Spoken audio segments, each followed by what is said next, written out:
Class 9th के सभी subjects के कंप्लीट सिलेबस के लिए सब्सक्राइब कीजिए MKR क्लास 9th चैनल को और साथ ही बेल आइकन को भी प्रेस कीजिए ताकि सभी नोटिफिकेशन आपको टाइम टू टाइम मिलते रहें।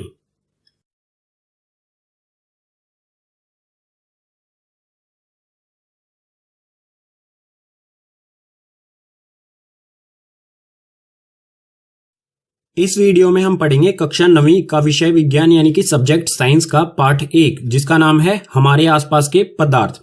इस पार्ट को 2 वीडियोस में कंप्लीट किया जाएगा, भाग 1 और भाग 2। ये भाग 1 है। इस भाग में हम पार्ट के सभी विषय यानी कि कंप्लीट चैप्टर पढ़ेंगे और जो भाग 2 होगा इसमें कुछ इंपॉर्टेंट क्वेश्चंस को डिस्कस करेंगे। भाग 1, भाग 2 और साथ ही इस पार्ट के NCERT हल और नोट्स, इन सभी का लिंक आपको नीचे डिस्क्रिप्शन बॉक्स में दिया गया है। तो पाठ को शुरू करते हैं। पाठ का नाम है हमारे आसपास के पदार्थ। सो ये पदार्थ शब्द है, इसका अर्थ क्या है इसे हमें समझना होगा। पदार्थ क्या है, ये किस चीज से मिलके बना है, इसकी परिभाषा क्या है। तो यहां पर हमें दिया है पदार्थ। पदार्थ की परिभाषा क्या होगी? ऐसा कुछ भी जो स्थान घेरता है वह जिसमें द्रव्यमान होता है वह पदार्थ कहलाता है। ऐसी कोई भी चीज जो स्थान यानी कि जगह को घेरे और जिसमें द्रव्यमान हो उसी को हम कहेंगे पदार्थ। अब यहां पर जो ये द्रव्यमान शब्द आया है इसको मैं थोड़ा सा एक्सप्लेन कर देता हूं। द्रव्यमान जो है इसको किलोग्राम में मापा जाता है और द्रव्यमान का अर्थ होगा कोई वस्तु अंदर से कितनी भरी है, उसमें कितने परमाणु यानी कि एटम मौजूद हैं। और जो द्रव्यमान होता है वो हर जगह पर बराबर रहता है, कभी भी जगह के अनुसार द्रव्यमान बदलता नहीं है। जैसे हमारा वजन जो होता है वो जगह के अनुसार बदल जाता है, लेकिन द्रव्यमान जो है वो निश्चित रहता है, कभी भी बदलता नहीं है। अगर मैं अपना द्रव्यमान मून पर यानी कि चांद पर करूं और पृथ्वी पर करूं तो ये समान रहेगा, इसमें कोई भी परिवर्तन नहीं आएगा। पदार्थ में आगे है, और पदार्थ छोटे छोटे कणों से मिलकर बना होता है। जो भी पदार्थ है उसमें बहुत छोटे छोटे कण होते हैं, छोटे छोटे कणों से मिलके ये पदार्थ बना होता है। अब जिन कणों से मिलके बना होता है इन कणों को हमें समझना होगा। इन कणों के कुछ गुण होते हैं जो हम आगे पढ़ेंगे आगे आने वाले पेजेस पर, ठीक है। अब यहां पर कुछ उदाहरण ले लेते हैं पदार्थ के। उदाहरण दिया है हमें किताब, ये भी एक पदार्थ है। पेन, तारे, सूर्य, हवा, ग्रह, पानी आदि, ये सभी चीजें क्या हैं? जगह भी घेरती हैं और इनमें द्रव्यमान भी होता है, यानी कि इन्हें हम किलोग्राम में माप सकते हैं। तो ये सभी चीजें क्या हो गई? पदार्थ। आगे अब इन कणों के बारे में देखते हैं जिनसे पदार्थ बना होता है।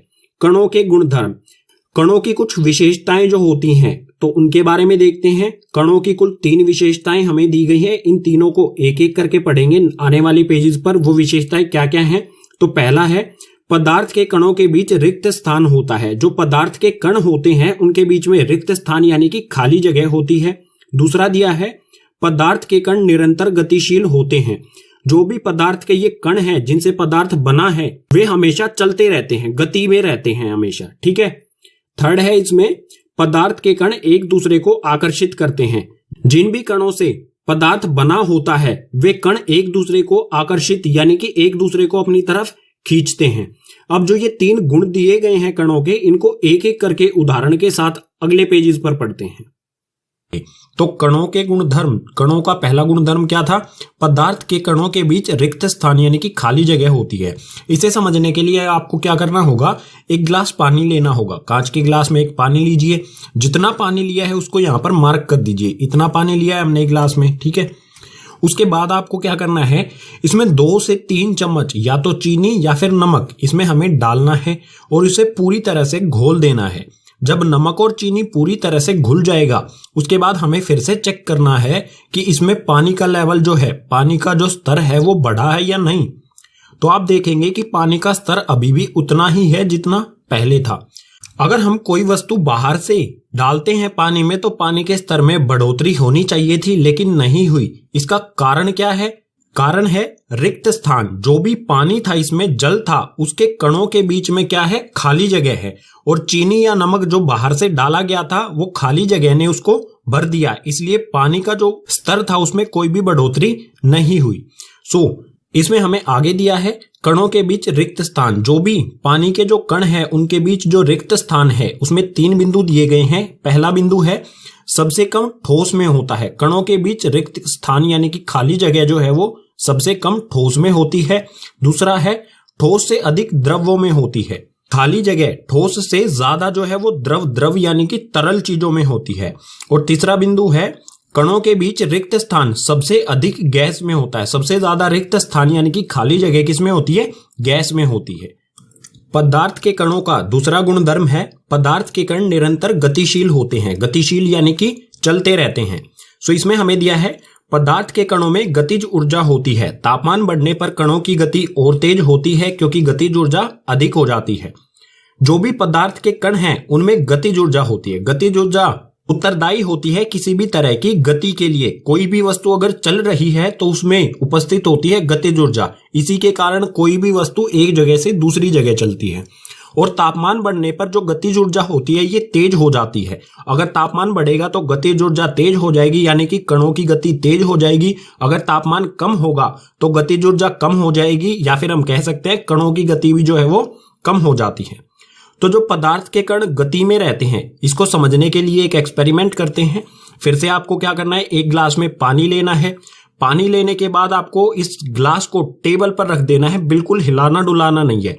जब पानी बिल्कुल शांत अवस्था में आ जाए, जब कोई भी हलचल ना हो पानी में, तो इसमें आपको ड्रॉपर की हेल्प से इस तरह से आपको इसमें नीली शाही, नीली लाल किसी भी रंग की शाही डालनी है इसमें।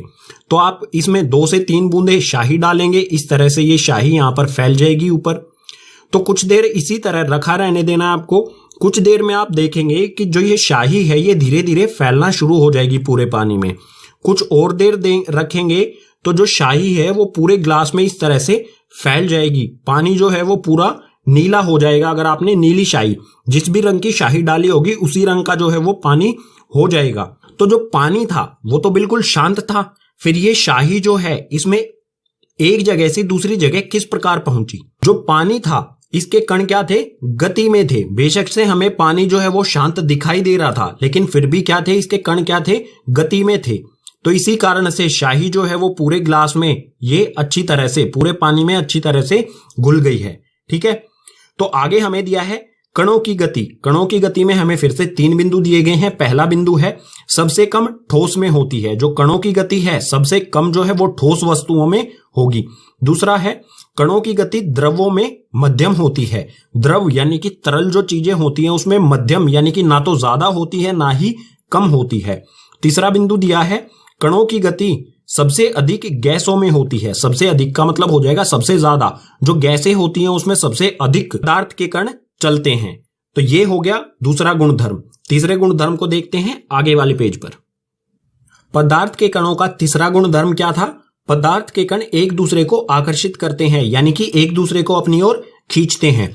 इसको समझने के लिए आपको जाना होगा पानी के नल के पास। इस तरह का जो नल होता है उसके पास आप जाइए, इसे खोल दीजिए। जब इसमें से पानी आना शुरू हो जाए, ये पानी आना इसमें से शुरू हो गया, अब आपको क्या करना है, इससे थोड़ी सी, इसका जो मुंह है इससे थोड़ी सी दूरी पर अपनी उंगली रख दीजिए। इस तरह से ये जो गोल बनाया है ये क्या है? आपकी उंगली। बिल्कुल बीच में धारा जो आएगी पानी की उसके बीच में आपको अपनी उंगली रखनी है। तो धारा आपकी उंगली से टकराएगी और इसकी 2 धाराएं बन जाएंगी। पानी जो है वो की 2 धाराओं में बट जाएगा इस तरह से। आधा पानी इस तरफ चला जाएगा, इस तरफ आने लग जाएगा, आधा इस तरफ। उसके बाद जैसे ही पानी की ये 2 धाराएं उंगली के आगे की ओर निकलेंगी, इससे आगे निकलेंगी, तो धीरे धीरे करके क्या होगा, ये वापस से क्या हो जाएगी, एक धारा इनकी बन जाएगी। एक धारा में पानी फिर से बहने लगेगा। अब हमने तो यहां पर क्या किया था, इस धारा को 2 अलग अलग धाराओं में बांटा था। ये अपने आप ही एक धारा कैसे बन गई? क्योंकि इसके कण जो है, पानी के जो कण हैं वो एक दूसरे को आकर्षित कर रहे हैं यानी कि एक दूसरे को अपनी ओर खींच रहे हैं। इस धारा के जो पानी के कण हैं और इस धारा में जो पानी के कण है वो एक दूसरे को आपस में खींचते हैं और वापस से एक ही धारा बना लेते हैं पानी की। तो आगे हमें दिया है कणों के बीच आकर्षण बल। जो कण होते हैं पदार्थ के, उनके बीच में आकर्षण बल से संबंधित हमें 3 बिंदु दिए गए हैं। इसमें सबसे पहला है आकर्षण बल सबसे अधिक ठोस में होता है। जो ठोस वस्तुएं होती हैं उसमें सबसे ज्यादा आकर्षण बल होता है। दूसरा है आकर्षण बल मध्यम द्रव्यों में होता है। द्रव्यों में आकर्षण बल ना तो ज्यादा होता है और ना ही बिल्कुल कम होता है, बीच में होता है। ठीक है। तीसरा है सबसे कम गैसों में होता है। आकर्षण बल जो है वो सबसे कम गैस में, या फिर हम ये भी कह सकते हैं कि गैसों में आकर्षण बल जो है वो ना के बराबर होता है, क्योंकि गैसें जो है वो आसानी से एक जगह से दूसरी जगह क्या हो जाती हैं, उड़ जाती हैं हवा में।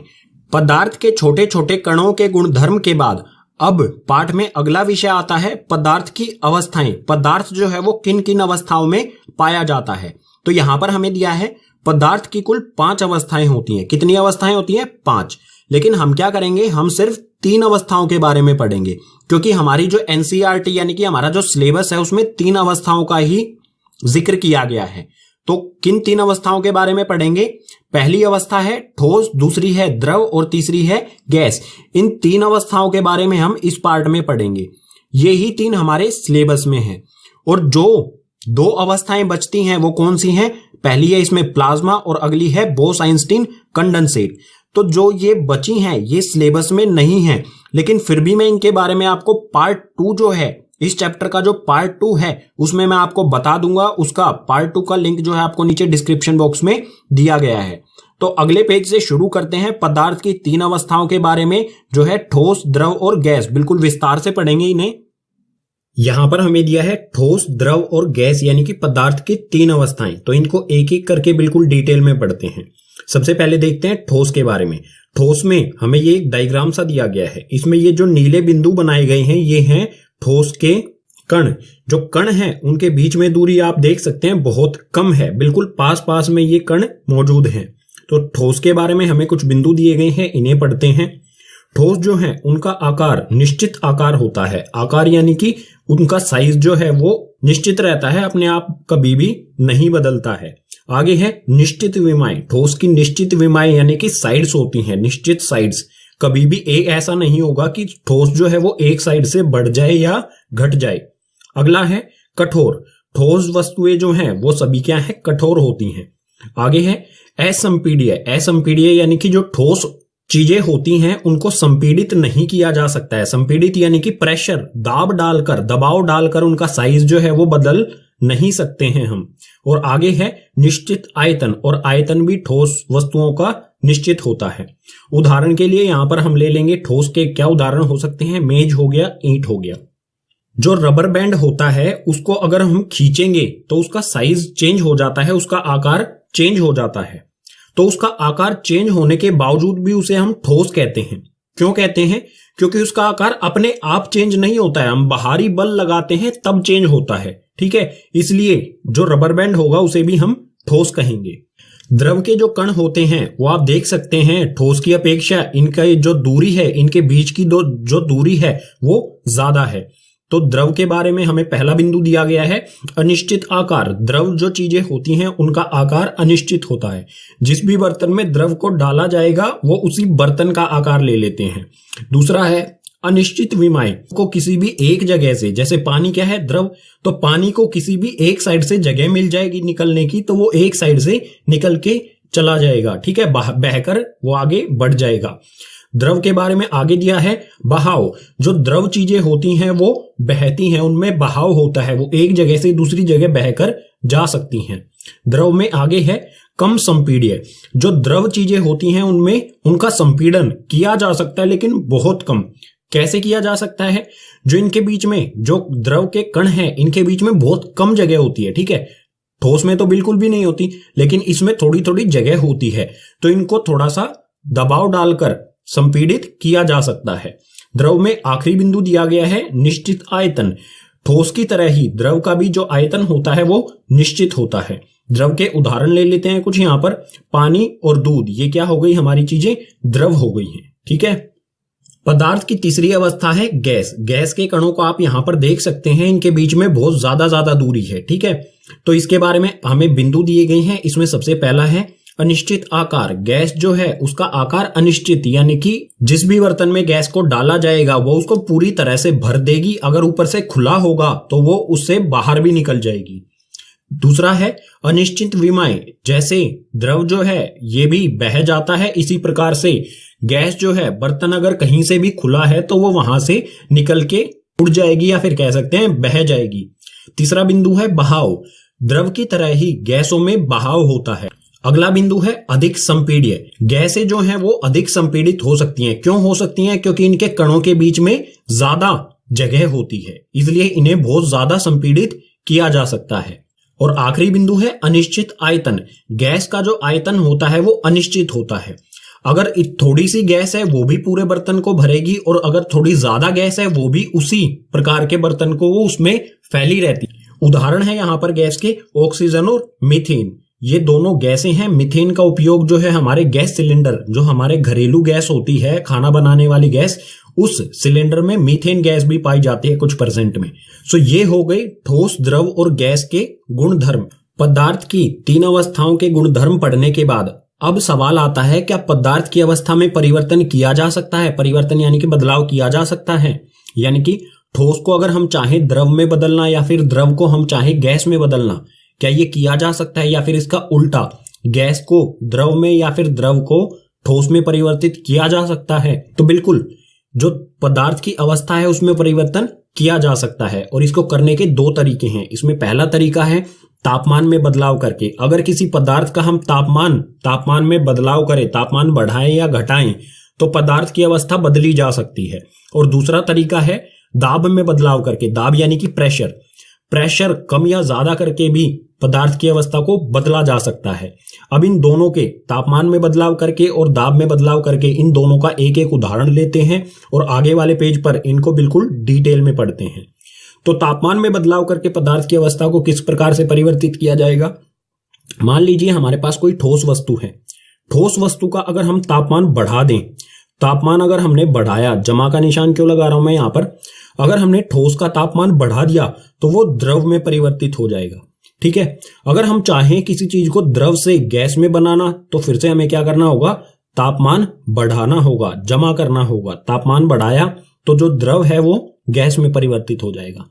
और अगर इसको बिल्कुल उल्टा करना चाहें, गैस को अगर हमें द्रव में बनाना है, तो इसमें क्या करना होगा? हमें तापमान घटाना होगा। और द्रव से ठोस बनाना हो तो फिर से हमें तापमान और कम करना होगा, तो द्रव से ठोस में परिवर्तन हो जाएगा। अब ये प्रक्रिया को एक उदाहरण से समझ लेते हैं।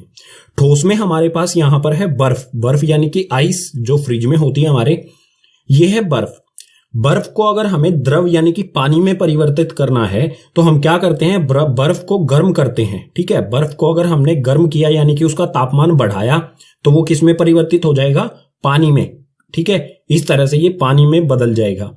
अगर हमें द्रव यानी कि पानी से अगर हमें गैस की अवस्था में इसे परिवर्तित करना है, तो इसका तापमान और बढ़ाएंगे, और बढ़ाने पर क्या होगा? ये भाप बनने लगेंगी पानी की। और भाप क्या होता है? गैसीय अवस्था है।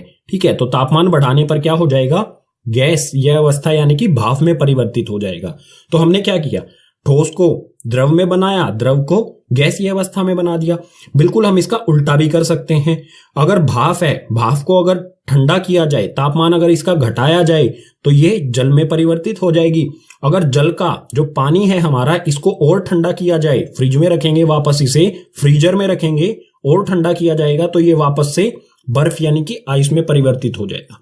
तो ये था तापमान में बदलाव करने का उदाहरण। अब देखते हैं दाब में बदलाव करके किस प्रकार से पदार्थ की अवस्था को परिवर्तित किया जा सकता है। तो मान लीजिए हमारे पास कोई गैस है, कोई भी गैस है, अगर हम इस पे दाब बढ़ाएं, प्रेशर जो है वो बढ़ाएंगे, तो ये किस में परिवर्तित हो जाएगी? द्रव में। किसी भी गैस का दाब यानी कि प्रेशर बढ़ाने पर, जमा का निशान लगा रहा हूं, यानी कि प्रेशर हमने क्या किया? दाब हमने क्या किया? बढ़ाया। गैस का दाब हमने बढ़ाया तो वो परिवर्तित हो जाएगी द्रव में।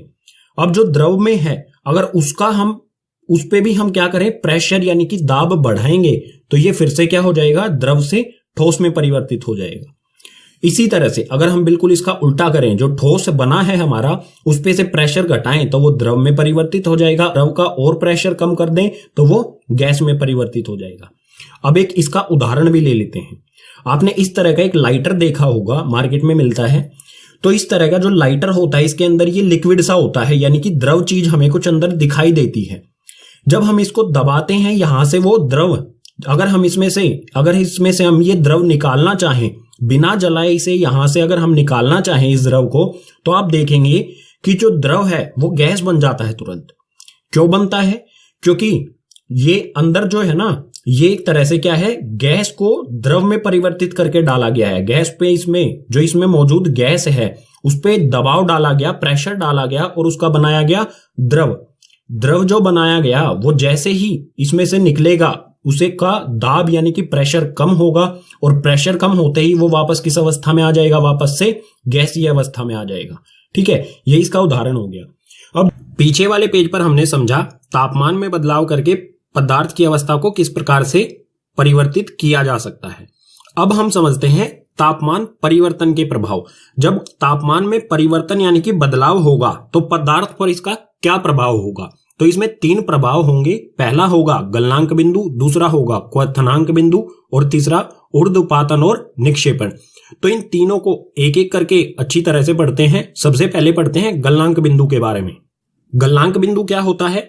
किसी ठोस का वह तापमान जिस पर वह अपनी ठोस अवस्था से पिघलकर द्रव अवस्था में परिवर्तित होता है, गलनांक बिंदु कहलाता है। कोई भी हमारे पास ठोस वस्तु है, जिस तापमान पर वो पिघलना शुरू कर दे, द्रव अवस्था में परिवर्तित होना शुरू कर दे, उस तापमान को कहेंगे हम गलनांक बिंदु। उदाहरण दे देता हूं इसका यहां पर। जैसे बर्फ होती है, बर्फ जो है वो पिघलना शुरू कर देती है, जल बनना शुरू कर देती है किस तापमान पर? 0 डिग्री सेल्सियस। तो ये जो 0 डिग्री सेल्सियस होगा ये क्या होगा? बर्फ का गलनांक बिंदु। तापमान को कहेंगे हम गलनांक बिंदु जिस पर भी वो पिघलना शुरू कर दे। इसी प्रकार से लोहा जो होता है, लोहा कितने तापमान पर पिघलना शुरू कर देता है? 1534 डिग्री सेल्सियस पर। तो ये होगा लोहे का गलनांक बिंदु। ये वाला होगा बर्फ का गलनांक बिंदु, ये वाला होगा लोहे का गलनांक बिंदु। इसी तरह अलग अलग पदार्थ जो होते हैं उनका अलग अलग गलनांक बिंदु होता है। इसी में आगे आता है संगलन की प्रसुप्त ऊष्मा। अब ये होता क्या है इसको सबसे पहले समझते हैं एक एक्टिविटी से। इस एक्टिविटी में हमने एक बीकर लिया है, इसके अंदर यहां पर बर्फ डाली गई है। ये है कांच की छड़, एक छड़ी है कांच की जिससे हम इसे मिलाते रहेंगे। और ये है थर्मामीटर जिसे एक स्टैंड से टांगा गया है। नीचे यहां पर हमने बर्नर में आग लगाई है, आग जलाई है जिससे इस बर्फ को हम ऊष्मा दे सकें। बर्फ का तापमान होता है माइनस में, -4 डिग्री 3 डिग्री के आसपास होता है। तो जब इसे ऊष्मा देना शुरू करेंगे तो तापमान जो है वो धीरे धीरे बढ़ना शुरू करेगा। -4 से -3 पर आएगा, फिर उसके बाद और बढ़ेगा -2, उसके बाद -1 और फिर आ जाएगा 0 पर। 0 डिग्री पर ये बर्फ जो है धीरे धीरे करके पिघलना शुरू हो जाएगी। क्यों? क्योंकि 0 डिग्री सेल्सियस क्या है? बर्फ का गलनांक बिंदु। गलनांक बिंदु पर कोई भी वस्तु क्या होती है? पिघलना, द्रव अवस्था में आना शुरू हो जाएगी। तो आप देखेंगे अब जो तापमान है वो नहीं बढ़ रहा है। कुछ देर तक तापमान नहीं बढ़ेगा, जब तक कि सारी बर्फ बिल्कुल पिघल नहीं जाती तब तक तापमान बढ़ेगा ही नहीं। 0 डिग्री सेल्सियस पर आकर ये रुक जाएगा। तो हम लगातार ऊष्मा दे रहे थे, फिर भी तापमान में कोई भी वृद्धि यानी कि बढ़ोतरी नहीं हो रही थी। ऐसा क्यों हो रहा था? तो ये हो रहा था संगलन की प्रसुप्त ऊष्मा के कारण। जो बर्फ है वो ऊष्मा यानी कि इस एनर्जी का यूज किस प्रकार से कर रही थी? अपना अवस्था बदलने के लिए। जो ऊष्मा है वो बर्फ के जो कण है, बर्फ जो पदार्थ है ये इसके कण है, उनको क्या करती है? गतिज ऊर्जा प्रदान करती है, जिनमें कणों के बीच की दूरी बढ़ जाती है और ये द्रव अवस्था में परिवर्तित हो जाते हैं। तो ये किस प्रकार की ऊष्मा है? संगलन की प्रसुप्त ऊष्मा। जो क्या होती है? जो ठोस को द्रव में परिवर्तित करती है। इसकी परिभाषा पढ़ते हैं। वायुमंडलीय दाब पर 1 किलोग्राम ठोस को उसके गलनांक पर द्रव में बदलने के लिए जितनी ऊष्मा ऊर्जा की आवश्यकता होती है उसे संगलन की प्रसुप्त ऊष्मा कहते हैं। वायुमंडलीय दाब यानी कि जो हमारे चारों तरफ हवा है उसका दाब यानी कि प्रेशर, उस पर 1 किलोग्राम ठोस, कोई भी 1 किलोग्राम ठोस है उसको उसी पदार्थ के गलनांक यानी कि ऐसे तापमान पर जिस पर वो गलना शुरू हो जाए, द्रव अवस्था में आना शुरू हो जाए, उस तापमान पर उसको द्रव में बदलने के लिए जितनी ऊष्मा लगेगी उसी को कहेंगे संगलन की प्रसुप्त ऊष्मा। ये काफी इंपॉर्टेंट है, कई बार आपसे एग्जाम में पूछा जाएगा, तो इसको अच्छी तरह से समझ लें। तापमान परिवर्तन के प्रभाव में दूसरा था हमारा क्वथनांक बिंदु। तो क्वथनांक बिंदु क्या होता है? किसी द्रव का वह तापमान जिस पर वह अपनी द्रव अवस्था को छोड़कर गैसीय अवस्था में परिवर्तित होता है, क्वथनांक बिंदु कहलाता है। कोई भी द्रव वस्तु जिस तापमान पर वो गैस अवस्था में परिवर्तित होना शुरू हो जाए उसी तापमान को कहा जाएगा क्वथनांक बिंदु। जैसे जल होता है, जल हमारा द्रव होता है, जल का क्वथनांक बिंदु क्या होगा? 100 डिग्री सेल्सियस। ये 100 डिग्री सेल्सियस पर गैसीय अवस्था में भाप में परिवर्तित होना शुरू हो जाता है। तो इस 100 डिग्री सेल्सियस को कहेंगे हम जल यानी कि पानी का क्वथनांक बिंदु। अलग अलग वस्तुओं का क्वथनांक बिंदु अलग अलग होता है, ठीक। इसी में आगे आता है वाष्पीकरण की गुप्त ऊष्मा। अब ये क्या होती है, इसे हम एक एक्टिविटी से समझते हैं। यहां पर हमने एक बीकर में पानी लिया है, इसमें ये कांच की छड़ है, ये थर्मामीटर स्टैंड से टांगा गया है और नीचे से यहां पर ऊष्मा दी जा रही है। इस जल को गर्म किया जा रहा है, यानी कि जल का जो तापमान है वो आमतौर पर कम ही होता है, 50 डिग्री से कम ही होता है। तो जैसे जैसे इसे ऊष्मा देते रहेंगे वो 50 से बढ़ता रहेगा, 50, 60, 70, 80 और पहुंच जाएगा सीधा 100 डिग्री पर। उसके बाद जब ये 100 डिग्री सेल्सियस पर पहुंच जाएगा तो आप उसके बाद देखेंगे कि ऊष्मा तो लगातार दी जा रही है, तापमान जो है 100 डिग्री से आगे नहीं बढ़ रहा है। इसमें से 100 डिग्री पर भाप निकलनी शुरू हो जाएंगी, लेकिन तापमान में कोई भी वृद्धि यानी कि बढ़ोतरी नहीं होगी। ऊष्मा दी जा रही है तो तापमान बढ़ना चाहिए। तापमान क्यों नहीं बढ़ता है, उसका कारण है वाष्पीकरण की गुप्त ऊष्मा। इसमें क्या होता है, ऊष्मा के कारण जो है, जो जल है वो अपनी अवस्था बदलकर भाप बनना शुरू हो जाता है। यह क्या होता है, वायुमंडलीय दाब पर 1 किलोग्राम द्रव को उसके क्वथनांक पर गैस में बदलने के लिए जितनी ऊष्मीय ऊर्जा की आवश्यकता होती है उसे वाष्पीकरण की गुप्त ऊष्मा कहते हैं। वायुमंडलीय दाब मैं बता चुका हूं, इस दाब पर 1 किलोग्राम द्रव लिया है। अब हमने 1 किलोग्राम द्रव को गैस में बदलने के लिए जितनी भी ऊष्मा की जरूरत होगी उसी ऊष्मा को कहा जाएगा वाष्पीकरण की गुप्त ऊष्मा। यहां पर यह ऊष्मा किस चीज में प्रयोग हो रही है, अवस्था परिवर्तन करने में, ना कि तापमान बढ़ाने में। ऊष्मा जो है वो क्या करेगी, जल के जो कण हैं उनको गतिज ऊर्जा प्रदान करेगी। इतनी गतिज ऊर्जा प्रदान कर देगी कि वो गैसीय अवस्था में परिवर्तित हो जाएंगे। तो ये वाष्पीकरण की गुप्त ऊष्मा जो है ये भी काफी इंपॉर्टेंट है, एग्जाम में कई बार पूछा गया है, आगे भी पूछा जाएगा। तो इसे बिल्कुल अच्छी तरह से समझे। अगर समझ में नहीं आया है तो वीडियो को दोबारा से देखें। तापमान परिवर्तन के प्रभाव में तीसरे नंबर पर हमें पढ़ना था ऊर्ध्वपातन और निक्षेपण को। तो सबसे पहले देखते हैं ऊर्ध्वपातन क्या होता है। इसमें हमें दिया है पदार्थ द्रव अवस्था में परिवर्तित हुए बिना ठोस अवस्था से सीधे गैस में बदलने की प्रक्रिया को ऊर्ध्वपातन कहते हैं। कोई भी ठोस पदार्थ अगर सीधा गैस में बदल जाए तो इस प्रक्रिया को कहा जाएगा ऊर्ध्वपातन। और निक्षेपण क्या होता है, निक्षेपण ऊर्ध्वपातन का बिल्कुल उल्टा होता है। गैस से सीधा ठोस बनने की प्रक्रिया को निक्षेपण कहते हैं। अगर कोई भी पदार्थ हमारे पास गैसीय अवस्था में है वो सीधा ठोस अवस्था में परिवर्तित हो जाए तो उसे कहेंगे निक्षेपण। ये दोनों एक दूसरे के क्या हैं, उल्टे। ऊर्ध्वपातन में ठोस से गैस होता है डायरेक्ट, और इसमें निक्षेपण में गैस से ठोस बनता है। अब ये ऊर्ध्वपातन और निक्षेपण होता किस प्रकार से है और किन किन पदार्थों का होता है, इसको एक एक्टिविटी से समझ लेते हैं। एक्टिविटी में हमें करना क्या है, एक बर्नर लेना है, एक ट्राइपॉड स्टैंड, उस पर हमें रखनी है एक चाइना डिश। चाइना डिश के ऊपर पलटकर एक फनल रख देंगे उल्टा करके, और यहां पर जो छेद होता है फनल का, इसमें रुई लगा देंगे ताकि जो भी फनल के अंदर है वो बाहर ना जा पाए। और चाइना डिश में हमने ले रखा है अमोनियम क्लोराइड, अमोनियम क्लोराइड का पाउडर जो कि ठोस है। अब क्या करेंगे, बर्नर को हमने चालू किया, जो भी ये चाइना डिश है इसको गर्म करना शुरू करेंगे। तो आप देखेंगे जो अमोनियम क्लोराइड जो ये पाउडर था ये सीधा गैस में बदलना शुरू हो जाएगा। यहां पर कोई भी तरल पदार्थ नहीं बनेगा, कोई भी द्रव पदार्थ नहीं बनेगा, सीधा ये वाष्प बनना शुरू हो जाएगा। और जो ये वाष्प है ये बाहर नहीं जा पाएगा, किसकी वजह से, यहां पर जो रुई लगाई गई है, ठीक है। तो जो वाष्प है वो इसी में फनल के अंदर ही इकट्ठा हो जाएगा। तो इस प्रक्रिया को, जो पाउडर था अमोनियम क्लोराइड का ठोस पाउडर, वो वाष्प यानी कि गैस में परिवर्तित हुआ, इसको कहा जाएगा ऊर्ध्वपातन। अब समझते हैं निक्षेपण। अब क्या करना है, जब ये गैस बन जाएगी, यहां पर अमोनियम क्लोराइड का वाष्प बन जाएगा, उसके बाद जो ये बर्नर है इसको बंद कर देना है, ऊष्मा देनी इसको बंद कर देनी है। तो जो भी फनल के अंदर गैस है वो धीरे धीरे क्या होगी, ठंडी होनी शुरू हो जाएगी। और ठंडी होकर वो गैस जो है इसके यहां पर जमना शुरू हो जाएगी। आप यहां पर देखेंगे यहां पर ये गैस जमना शुरू हो जाएगी। तो गैस से सीधा ठोस अमोनियम क्लोराइड यहां पर बन जाएगा। तो इस प्रक्रिया को कहा जाएगा निक्षेपण। अब ऐसे कितने पदार्थ हैं जो ऊर्ध्वपातन या निक्षेपण प्रक्रिया को फॉलो करते हैं? तो ऐसे कई हैं, उनमें से कुछ उदाहरण दे देते हैं। एक अमोनियम क्लोराइड का यहां पर एक्टिविटी में हमने यूज करके ही बताया है इसमें, ठीक है।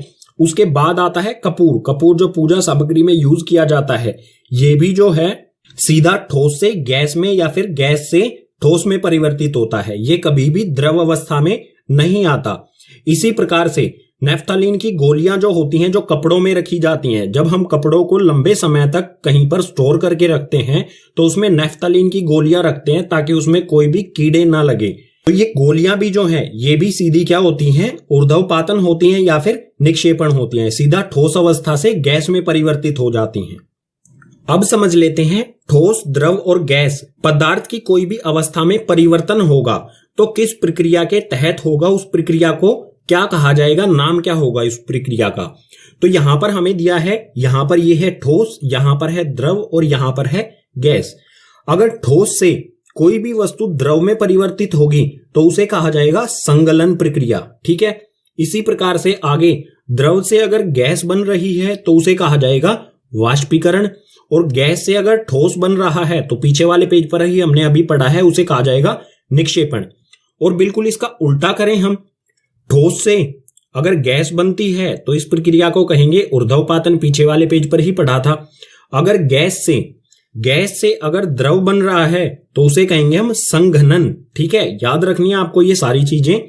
और द्रव से ठोस बने तो उसे कहेंगे हम जमना। जब जल होता है उसको हम बर्फ बनाते हैं तो वो क्या कहते हैं, हमने बर्फ जमाई है। इन सभी प्रक्रियाओं को आपको याद रखना है कि ठोस से द्रव या फिर द्रव से गैस या गैस से ठोस जब बनेगा, पदार्थ की अवस्था में परिवर्तन होगा तो कौन सी प्रक्रिया के तहत होगा। पीछे वाले पेजेस पर हमने पढ़ा तापमान परिवर्तन के प्रभाव। अब देखते हैं दाब परिवर्तन के प्रभाव। दाब यानी कि प्रेशर। किसी भी पदार्थ का दाब अगर परिवर्तन किया जाए यानी कि दाब में बदलाव किया जाए तो उसकी अवस्था पर क्या प्रभाव पड़ेगा।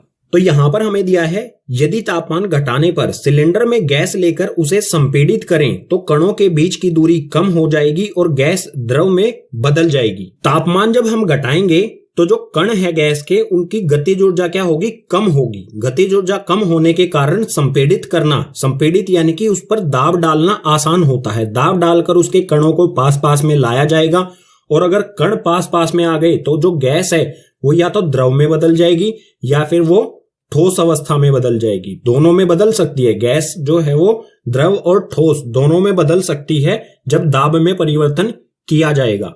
ये प्रक्रिया किस प्रकार से होगी इसे समझ लेते हैं। तो ये है हमारे पास यहां पर सिलेंडर, सिलेंडर के अंदर यहां पर ये गैस है, और ये है यहां पर पिस्टन, ठीक है। पिस्टन जैसे हमारी पिचकारी में होता है ना पिस्टन, उसी प्रकार से इस पर दबाव डाला जाएगा। जैसे ही इस पर दबाव डाला जाएगा और तापमान भी घटाया जाएगा तो जो ये कण है गैस के, ये पास पास में आएंगे। कण पास पास में आने से क्या होगा, जो ये गैस है ये क्या हो जाएगी, द्रव में परिवर्तित हो जाएगी।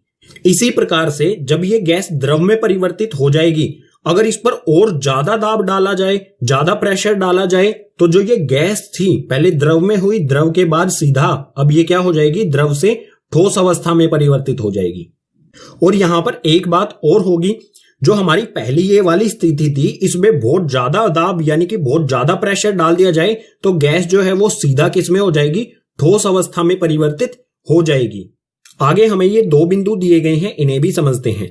दाब बढ़ने से कण नजदीक आते हैं, और कण अगर नजदीक आएंगे तो ये किसमें होता है, या तो द्रव में होता है, अगर ज्यादा ही नजदीक आ गए तो वो ठोस बन जाएगी, ठीक है। इसी प्रकार से आगे अगला बिंदु दिया गया है, दाब घटने से कण दूर जाते हैं। अगर हम यहां पर क्या करें, जो ये ठोस बन गई है गैस, इस पे से दाब, यहां पर जो दाब है ये हटा लिया जाए तो गैस जो है वो किसमें, या तो द्रव में परिवर्तित हो जाएगी या सीधा गैस अवस्था में परिवर्तित हो जाएगी। यानी कि जो प्रक्रिया गैस को द्रव या फिर गैस को ठोस बनाने की थी, इसको उलट भी किया जा सकता है प्रेशर को कम करके। तो एक उदाहरण भी ले लेते हैं, जब गैस को द्रव या फिर गैस को ठोस में परिवर्तित किया जाता है।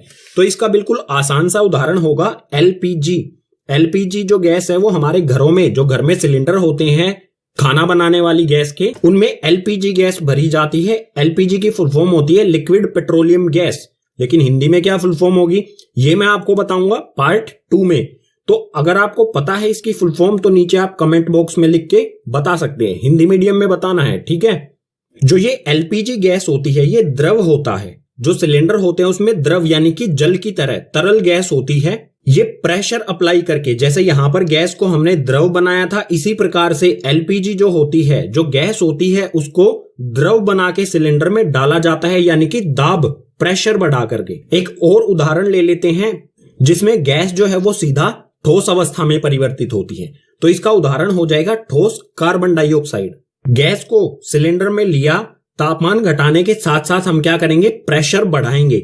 प्रेशर ज्यादा बढ़ाने से क्या होगा, जो कार्बन डाइऑक्साइड है वो सीधा ठोस रूप में आ जाएगी। और जो ये ठोस कार्बन डाइऑक्साइड होती है इसे शुष्क बर्फ भी कहा जाता है। शुष्क बर्फ क्यों कहा जाता है, क्योंकि ये बिना द्रव अवस्था में आए सीधा गैस से ठोस या फिर ठोस से गैसीय अवस्था में परिवर्तित की जा सकती है। पाठ में हमारा अगला विषय आता है वाष्पीकरण। वाष्पीकरण क्या होता है, इसे एक एक्टिविटी से समझते हैं, उसके बाद इसकी परिभाषा जो लिखी हुई है उसे भी पढ़ेंगे। एक्टिविटी यानी कि क्रियाकलाप। तो इसके लिए हमें करना क्या होगा, एक गिलास पानी लेना है।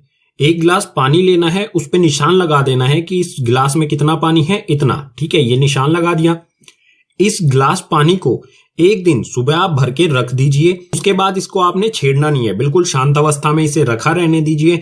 शाम को आपको फिर से इसका लेवल चेक करना है कि पानी अभी भी इसमें इतना है या कम हो गया। तो आप देखेंगे कि पानी का जो लेवल था इसमें से पानी कहीं ना कहीं गायब हो गया। पानी का जो लेवल है वो इतने से इतना, जो इससे ऊपर पानी था वो गायब हो चुका है कहीं। तो वो पानी कहाँ गया, तो इससे ऊपर जो भी पानी था वो क्या हो गया, वाष्प, भाप बनकर हवा में उड़ गया। इसी प्रक्रिया को कहा जाता है वाष्पीकरण। परिभाषा से बिल्कुल अच्छी तरह से समझते हैं इसे। यह सतह पर होने वाली प्रक्रिया है जिसमें द्रव पदार्थ में सतह के कण क्वथनांक से नीचे किसी भी तापमान पर वाष्प में बदलने लगते हैं। इस प्रक्रिया को वाष्पीकरण कहते हैं। वाष्पीकरण क्या होता है, सतह पर होने वाली प्रक्रिया। जो पानी की ऊपर की सतह है सिर्फ यहां से वाष्पीकृत होगा। क्वथनांक यानी कि उबलने वाले तापमान से कम तापमान पर, अगर उबलने वाले तापमान से किसी भी कम तापमान पर ये द्रव से गैस में बदल रहा है, भाप में बदल रहा है, तो कहा जाएगा वाष्पीकरण। वाष्पीकरण में आगे आता है वाष्पीकरण को प्रभावित करने वाले कारक, यानी कि ऐसी कौन कौन सी और कितनी वजह हैं जो वाष्पीकरण को बढ़ा सकती हैं या वाष्पीकरण को कम कर सकती हैं। तो ऐसी 4 वजह हैं जो यहां पर लिखी गई हैं, इनको एक एक करके समझते हैं। तो इसमें सबसे पहली वजह है सतह का क्षेत्रफल। सतह का क्षेत्रफल जो है वो वाष्पीकरण की दर को प्रभावित कर सकता है, कम भी कर सकता है और ज्यादा भी कर सकता है। किस तरह से करेगा ये, उदाहरण के साथ समझते हैं। हमने क्या किया, एक कप में चाय ली, एक कप में चाय ली और एक प्लेट में चाय ली। जो कप के नीचे प्लेट होती है उसमें चाय ली, दोनों में चाय है। तो किसमें ज्यादा वाष्पीकरण होगा, वाष्पीकरण होगा प्लेट में ज्यादा। क्यों, क्योंकि इसकी सतह का क्षेत्रफल ज्यादा है। और वाष्पीकरण कौन सी प्रक्रिया होती है, सतह पर होने वाली प्रक्रिया। तो सतह अगर ज्यादा है तो वाष्पीकरण ज्यादा होगा, अगर सतह कम है तो वाष्पीकरण कम होगा। इसलिए प्लेट में वाष्पीकरण ज्यादा होगा और कप में वाष्पीकरण कम होगा। इसी तरह से वाष्पीकरण को प्रभावित करने वाला दूसरा कारण है तापमान। तापमान अगर हम बढ़ाएंगे तो वाष्पीकरण भी जो है वो बढ़ने लगेगा, वाष्पीकरण भी उतनी ही तेजी के साथ बढ़ेगा। अगर तापमान हम घटाएंगे तो वाष्पीकरण भी जो है वो धीमा हो जाएगा। कैसे, जैसे हम गर्मी में एक गिलास पानी बाहर रख दिया हमने, ठीक है, ये हमने गर्मी में रखा और इतना ही गिलास भर के हमने एक सर्दी में रखा। मान लीजिए ये सर्दी वाला है, वाष्पीकरण, ये दोनों ग्लास हमने बाहर रखे, एक गर्मी में भर के रख दिया, एक सर्दी में भर के रख दिया। तो आप देखेंगे कि गर्मी वाला जो ग्लास था, गर्मी के मौसम में जो बाहर रखा था, उसमें से ज्यादा पानी जो है वो वाष्पीकृत हुआ है, और सर्दी में जो ग्लास बाहर रखा था उसमें से कम पानी वाष्पीकृत हुआ है। तो गर्मी में क्या होता है, तापमान अधिक होता है, इसलिए वाष्पीकरण भी ज्यादा होगा। और सर्दी में पानी का वाष्पीकरण कम क्यों हुआ, क्योंकि तापमान जो है वो कम होता है, तापमान के साथ साथ वाष्पीकरण भी बढ़ता है। तीसरा कारण है वाष्पीकरण को प्रभावित करने वाला आर्द्रता। आर्द्रता का मतलब होता है नमी। अगर वायु में आर्द्रता अधिक है, ज्यादा है, तो वाष्पीकरण कम होगा। कम क्यों होगा, क्योंकि वायु में पहले से ही ज्यादा मात्रा में जल वाष्प मौजूद है। अगर आर्द्रता कम होगी तो वाष्पीकरण ज्यादा होगा।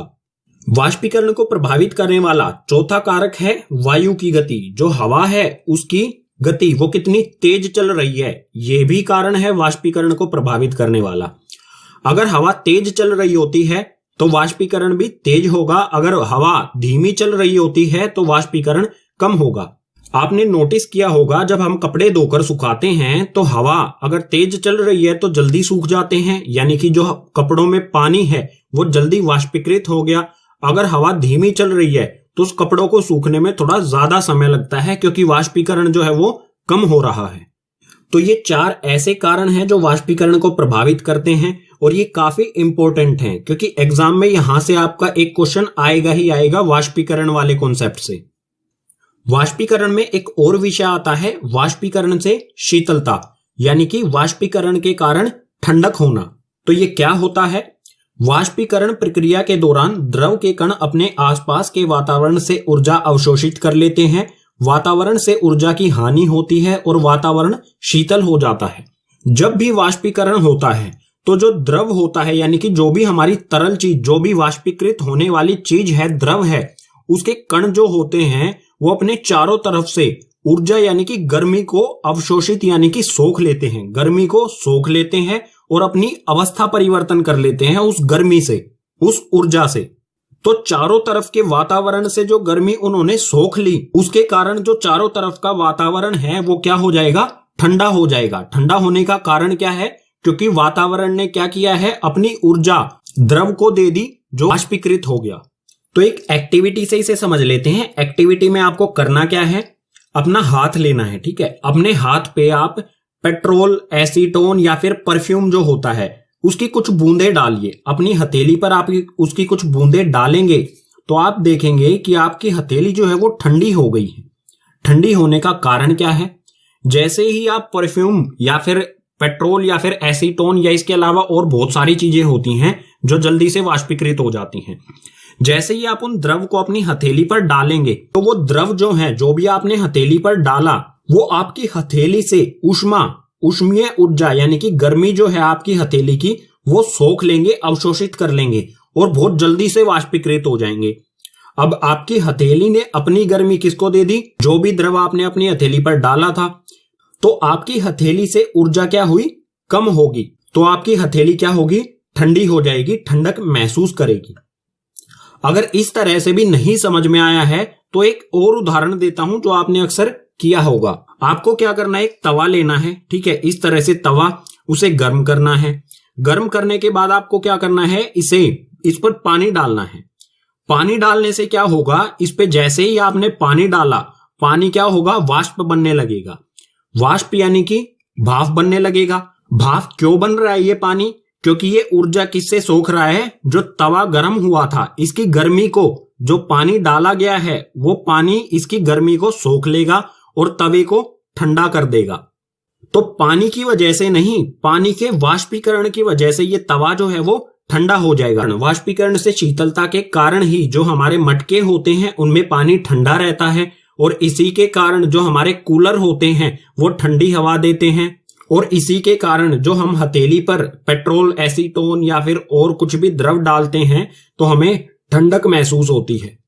वाष्पीकरण के साथ ही पाठ के सभी विषय हो जाते हैं कंप्लीट।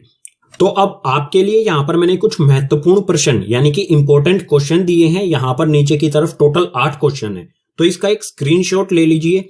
ये सिर्फ क्वेश्चन है, तो इसके आंसर मिलेंगे इस वीडियो के भाग 2 में, इस पाठ के भाग 2 में, जिसका लिंक नीचे डिस्क्रिप्शन बॉक्स में आपको दिया गया है। भाग 2 भी जरूर देखें।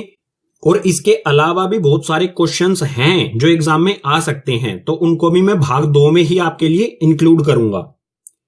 तो उम्मीद करूंगा पाठ के सभी विषय आपको समझ आए होंगे। अगर आपको सभी विषय समझ आए हैं तो इस वीडियो को अपने क्लासमेट्स के साथ ज्यादा से ज्यादा शेयर कीजिए, और कोई भी डाउट रहता है तो उसे कमेंट बॉक्स सेक्शन में मेंशन कीजिए। मैं कोशिश करूंगा सभी कमेंट्स की रिप्लाई करने की। और साथ ही फिर से बता देता हूं, इस पाठ के एनसीईआरटी हल नोट्स और भाग 2 की जो वीडियो है उसका लिंक नीचे डिस्क्रिप्शन बॉक्स में दिया गया है।